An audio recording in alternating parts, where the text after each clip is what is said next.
आणि बैतूल जिल्ह्यातल्या या मुलतई ठिकाणी तुम्हाला तापी नदीचा उगम होताना दिसतो. 208 किलोमीटरचा त्या तापी नदीचा एकंदरीत पूर्ण प्रवास मला या ठिकाणी होताना दिसतो. जसं ती महाराष्ट्रात 2 वेळा प्रवेश करते तसा तिचा MP मध्ये सुद्धा 2 वेळा प्रवेश आहे. तर तापी नदीचं सर्वात जास्त क्षेत्रफळ जर तुम्ही बघणार की महाराष्ट्रातली जी प्रमुख नदी प्रणाली आहे या नदी प्रणालीमध्ये कोणते कोणते घटक आहेत, कोणते कोणते घटकांना त्यामध्ये महत्व आहे. सो या घटकांचा विचार करत असताना पहिला पॉइंट आपण बघणार आहोत तो म्हणजे महाराष्ट्रातली प्रमुख नदीच्या संदर्भातली माहिती जी आहे तापी नदी. महाराष्ट्रामध्ये तापी नदीला महत्व आहे. बरं, तापी नदीला का महत्व आहे, त्याचं काय पॉइंट आहे, काय सांगता येईल बरं? तापी नदीची जी आपण एकंदरीत रचना बघतो तर तापीला का महत्व आहे काय सांगता येईल बघा. आता तापी नदी ही महाराष्ट्रातल्या प्रमुख नद्यांपैकी आहे, कारण ही नदी महाराष्ट्रातली सर्वात मोठी पश्चिम वाहिनी नदी आहे, म्हणून या नदीला जास्त महत्व आपण देत असतो. महाराष्ट्रातली ही एक महत्वाची नदी आहे, कारण का की ही पश्चिम वाहिनी म्हणून आपण जेव्हा विचार करतो तर ही सर्वात मोठी नदी म्हणून मला या ठिकाणी बघायला मिळते. सो तापी नदीच्या रिलेटेड पॉइंट बघत असताना तापी नदीचा जो उगम आहे हा उगम कोणत्या ठिकाणी होतोय, तर उगम हा MP मध्ये होतोय. MP मध्ये महादेव डोंगर रांगेमध्ये याचा उगम होतो. बैतूल जिल्ह्यामध्ये मुलतई हे ठिकाण आहे आणि बैतूल जिल्ह्यातल्या या मुलतई ठिकाणी तुम्हाला तापी नदीचा उगम होताना दिसतो. त्याचं हे एक महत्वाचं पॉइंट. ठीक आहे, हा झाला उगम स्थळाचा भाग. आता काय होतं, कधी कधी तुम्ही जर बघणार ना की जो क्वेश्चनचा एक अप्रोच असतोय, अप्रोच मध्ये मोस्टली तुम्हाला बघायला मिळेल नद्या आणि उगम यामध्ये एकतर तुमचं विधान तयार होत असतं किंवा एक तर तुमचं जोड्या लावाचा प्रश्न तुम्हाला तयार होताना दिसेल. नद्या आणि उगम या रिलेटेड आता तुमच्या महाराष्ट्रातल्या प्रमुख नद्यांचा तुम्ही इथे विचार करणं जरा आवश्यक असणार आहे. आणि त्यातल्या त्यात तापी नदी महाराष्ट्रातली सर्वात मोठी पश्चिम वाहिनी नदी आहे, हे त्यामध्ये विशेष लक्षात ठेवा.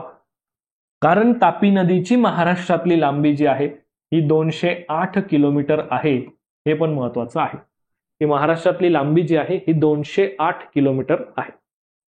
बरं, आता ह्या नदीचा जो प्रवास आहे म्हणजे 208 किलोमीटर सर ठीक आहे तुम्ही सांगितलं, बट या नदीचा ओव्हरऑल प्रवास, ओव्हरऑल या नदीची जी जर्नी आहे ती कशी होते.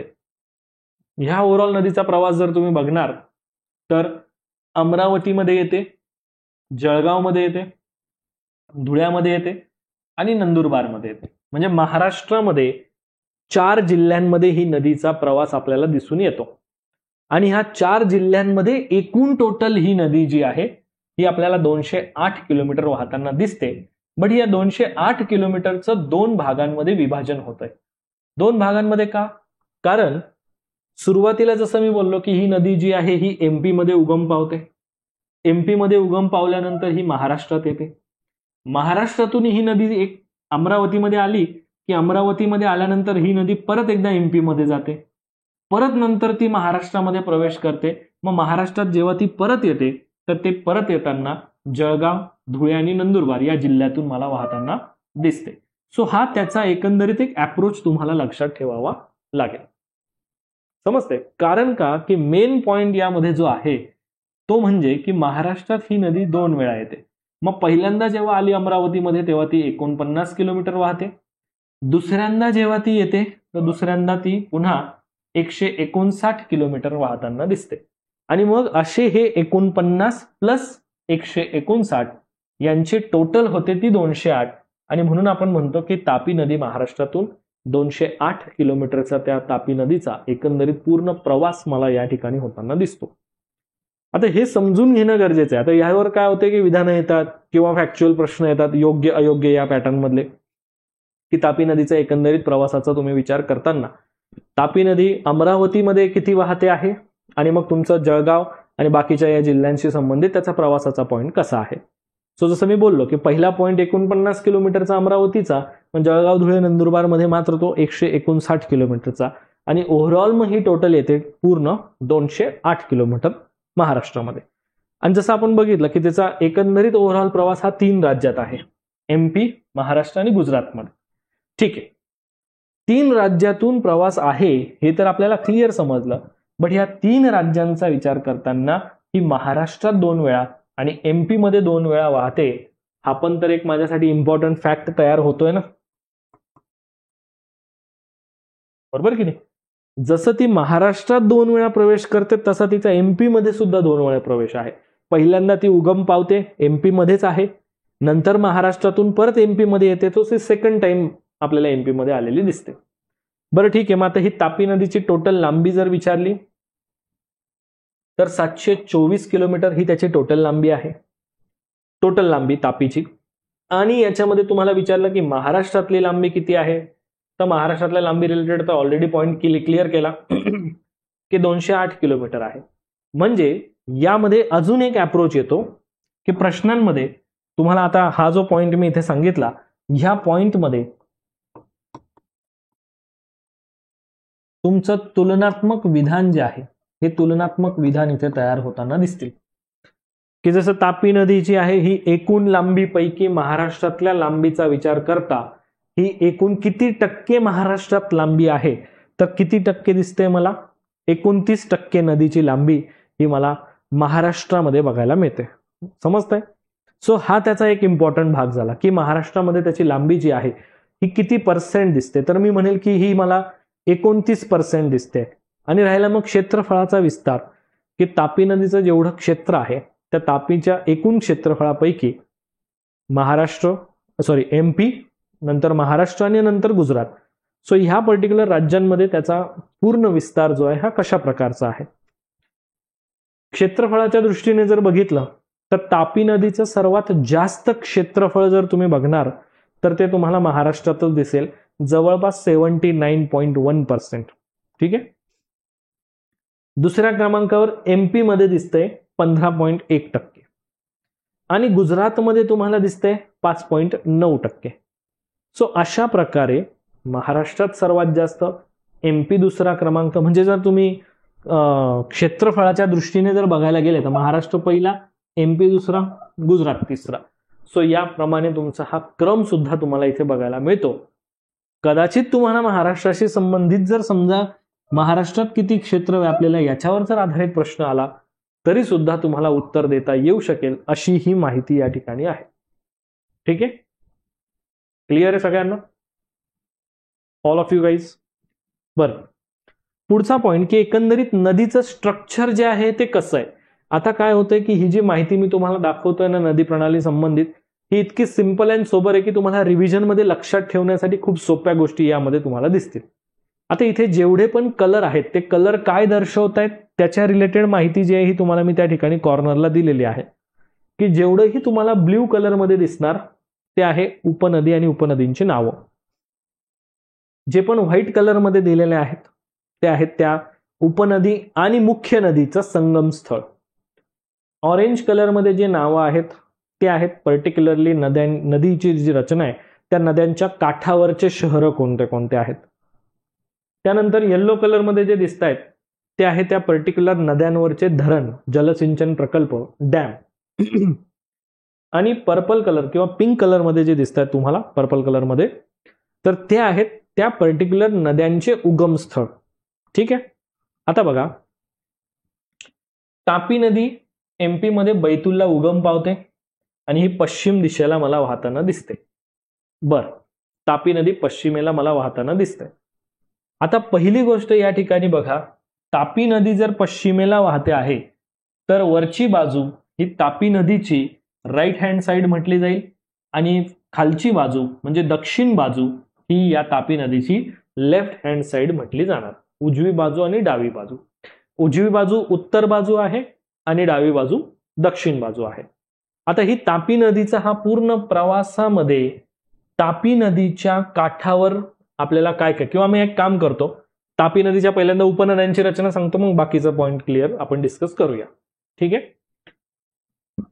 ही तापी नदीची रचना बघत असताना तापीच्या उत्तरेला मला कोणती पर्वतरांग दिसते, तर इथे मला ही बघा वरती दिसते का, सातपुडा पर्वतरांग.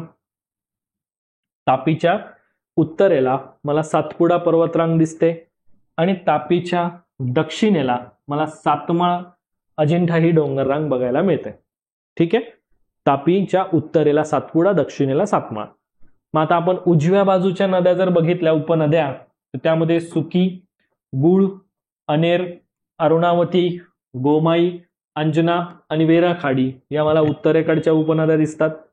दक्षिणेकडे जर मी बघितलं तर दक्षिणेकडे मला पूर्णा, वाघूर, गिरणा, पांझरा, बुराई यासारख्या उपनद्या दिसतात की ज्या तापीच्या दक्षिणेकडच्या उपनद्या म्हणून बघितल्या जातात. आता या पर्टिक्युलर नद्यांच्या संबंधित आता उपनद्या मी तुम्हाला सांगितल्या, ठीक आहे. आता आपण बघणार आहोत संगमस्थळ. संगमस्थळ म्हणजे व्हाईट कलरचे अक्षर बघा, जसं की तापी पूर्णा संगम चांगदेव या ठिकाणी, हे बघा दिसतंय, तापी पूर्णा संगम चांगदेव या ठिकाणी. तापी वाघूर संगम साकोगाव या ठिकाणी. तापी गिरणाचा संगम रामेश्वर या ठिकाणी. तापी आणि पांझराचा संगम मुडावद या ठिकाणी. तापी आणि अरुणावतीचा संगम उपरपिंड या ठिकाणी. तापी आणि बुराईचा संगम सारंगखेडा या ठिकाणी. तापी आणि गोमाईचा संगम प्रकाशा या ठिकाणी. ठीक आहे. सो आता ह्या ज्या काही गोष्टी आहेत हे तुम्ही संगम स्थळांच्या संबंधित जर तुम्हाला प्रश्न विचारले गेले तर हे तुमचे जोड्या, योग्य पर्याय ओळखा, चुकीचा पर्याय ओळखा. म्हणजे माझा जो सांगायचा पॉइंट आहे तो या अनुषंगानेच आहे की तुम्ही हा जो मॅप आहे किंवा ही जी डायग्राम आहे ही एकदम बाय हार्ट लक्षात ठेवणं गरजेचं राहणार आहे.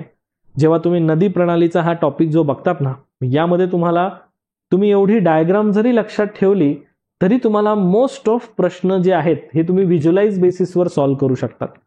हे तुम्ही समजून घ्या, कारण ह्या पद्धतीने आपला अभ्यास असायला पाहिजे. जेव्हाही तुम्ही भूगोलाचा अभ्यास करतात, जेव्हा तुम्ही रीडिंग करत असतात, माझा जो मेन पॉइंट मला जो सांगायचा आहे तुम्हाला की जेव्हाही तुम्ही भूगोलाचा अभ्यास करतात, जिओग्राफीसाठी प्रिपरेशन करत असतात, ह्या संपूर्ण प्रिपरेशनमध्ये मोस्ट इम्पॉर्टंट पॉइंट लक्षात घ्यायची की आपल्याला ती कन्सेप्ट समजून घ्यायची असेल तर आपल्याला ती आपल्या भाषेत आणि आपल्या समजतील या स्वरूपाच्या नोट्समध्ये त्या आपण कन्वर्ट केल्या पाहिजेत. त्याशिवाय तोपर्यंत आपल्याला तो टॉपिक व्यवस्थित समजत नाही. आणि म्हणून मी तुम्हाला बोललो की जोपर्यंत तुम्ही या प्रकारे मॅप अॅनलाइज करण्यासाठी स्वतः मॅप काढत नाही किंवा स्वतः डायग्राम क्रिएट करून तो पॉइंट अभ्यासणार नाही, तोपर्यंत तुमच्या त्या गोष्टी इझिली तुम्हाला लक्षात घेता येणार नाही. कारण रेफरन्स बुकमध्ये तुम्ही हे जर सगळं बघायला गेले तर सगळं वेगवेगळ्या ठिकाणी आहे, बरोबर की नाही. संगमस्थळ वेगळ्या ठिकाणी, उपनद्या वेगळ्या ठिकाणी, डॅम वेगळ्या ठिकाणी. बट जेव्हा आपण त्याचा एक मॅप क्रिएट करून लक्षात ठेवतो तर ते जास्त लॉंगर टाइम पिरियडसाठी आपल्याला लक्षात राहत असतं, याचा आपण विचार करायचा. ठीक आहे. संगमस्थळांचा पॉइंट झाला. काठावरचे शहरं बघा. काठावरचे शहरं तापी नदीच्या काठावर आहे बुऱ्हाणपूर, भुसावळ आहे तापी नदीच्या काठावर. पूर्णा नदीच्या काठावर दर्यापूर, अकोला, बाळापूर आहे. त्याच्यानंतर गिरणा नदीच्या काठावर मालेगाव, जळगाव हे 2 ठिकाणं आहेत. पांझरा नदीच्या काठावर धुळे ठिकाण आहे. अरुणावतीच्या काठावर शिरपूर हे ठिकाण आहे. गोमाईच्या काठावर शहादा हे ठिकाण आहे. बुराई नदीच्या काठावर शिंदखेडा हे ठिकाण आहे. सो नदी आणि काठावरचे शहर यावर सुद्धा प्रश्न येतात आणि जो पॉइंट तापी नदीशी रिलेटेड तुम्हाला इथे एकदम सोप्या पद्धतीने लक्षात राहणार, बरोबर. पुढचा पॉइंट की तापी नदी खोऱ्यामध्ये असलेले डॅम कोणते आहेत, धरण कोणते आहेत. जसं की आता तापी नदीवर आपल्याला बघायला मिळतं हे हतनूर डॅम आहे. तापी नदीवर एक उकई डॅम आहे. तापी नदीवर एक काकरापारा डॅम आहे. ठीक आहे. बरं, आता तापीच्या उपनद्या कोणत्या. जसं आता आपण बघितलं की वाघूर नदीवर वाघूर डॅम आहे. गिरणा नदीवर चनकापूर डॅम, गिरणा डॅम आणि दहिगाव डॅम आहे. पांझरा नदीवर सय्यदनगर डॅम आहे. अनेर नदीवर अनेर डॅम आहे. अरुणावतीवर करवंद डॅम आहे. गोमाई नदीवर सुसरी डॅम आहे. बुराई नदीवर फोफर डॅम आहे. सो हे असे काही डॅम्स पण तुम्हाला लक्षात ठेवायचे आहेत की जे तापीच्या खोऱ्यामधले जलसिंचन प्रकल्प. आता जे डॅम असतात त्याला वेगवेगळ्या नावाने आपण बघत असतो. जसं काही ठिकाणी तुम्हाला जलसिंचन प्रकल्प म्हणून बघतील, काही ठिकाणी त्याला आपण एक जलाशय म्हणून बघतील किंवा काही ठिकाणी त्याला उल्लेख करत असताना धरण म्हणून करतील. सो ह्या पर्टिक्युलर शब्दांनी सुद्धा बदल केला जात असतो त्या पर्टिक्युलर क्वेश्चन विचारण्यामध्ये. म्हणून तुम्ही तो अप्रोच या स्वरूपात लक्षात ठेवा. ठीक आहे. आणि बाकी उगम स्थळांचा पॉइंट तर मी ॲज इट इज तुम्हाला इथे दिलेला आहे. मोस्टली सुकी, जसं काकरागाव, गुळकुंड्या, पाणी, लंगडा, आंबा वगैरे वगैरे या स्वरूपामध्ये त्याचे उगम स्थळ सुद्धा मी दिलेले आहेत. सांगायचा माझा एकच पॉइंट आहे की जेव्हाही तुम्ही मॅप अनालाइज करणार तो डिटेल, कन्सेप्च्युअल आणि आपल्याला समजेल या प्रकारात असला पाहिजे, तर आपण त्यातून चांगली माहिती जी आहे ही ग्रॅब करू शकतो. समजतंय सर्वांना? एव्हरीवन? ओके.